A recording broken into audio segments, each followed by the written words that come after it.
Fluid स्टॅटिक्सचा JEE Main 2025चा हा क्वेश्चन आहे. काय आपण बघूया. Two cylindrical vessels of equal cross sectional area of 2 metre per second square contain water up to heights 10 metre and 6 metre respectively. If the vessels are connected at their bottom, then the work done by the force of gravity is. तर हे आधी जे आहे ते h1 हाईटवरती आहे आणि हा h2 हाईटवरती आहे. ज्यावेळेस यांना कनेक्ट करू ते इथं लेवलवरती येतील आणि ही जी हाईट येईल ती येईल h1 प्लस h2/2. तर त्या प्रोसेसमध्ये वर्क डन बाय ग्रॅव्हिटी काय असेल ते आपल्याला विचारले. तर इनिशियली याचा जो सेंटर ऑफ मास आहे तो असेल h1/2 वरती आणि ह्याचा सेंटर ऑफ मास असेल h2/2 वरती आणि कंबाईंडचा जो सेंटर ऑफ मास येईल आफ्टर तो असेल किती वरती, तो असेल h1 प्लस h2/2 म्हणजे by4 वरती. तर m1 इनिशियली जे आहे ते आहे रो ए h1 आणि m2 आहे row a h2.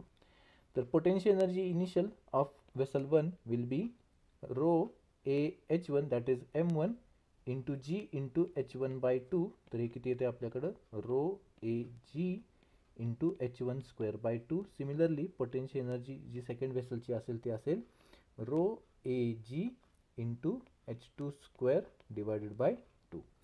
Potential energy finally जी येईल ती किती येईल, ती येईल m1 plus m2 into g into h1 plus h2/4. तर पोटेन्शियल एनर्जी फायनली जी येते आपल्याकडे ती किती येते, ती येते rho a g into h1 plus h2 whole square divided by 4.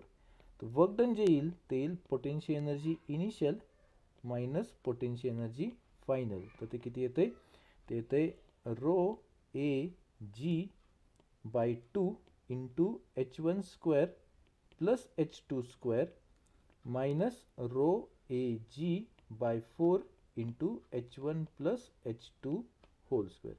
ज्यावेळेस ह्याच्यामध्ये आपण व्हॅल्यूज पुट करतोय त्यावेळेस फायनली आपल्याकडे आन्सर येते 8 इंटू 10 पॉवर 4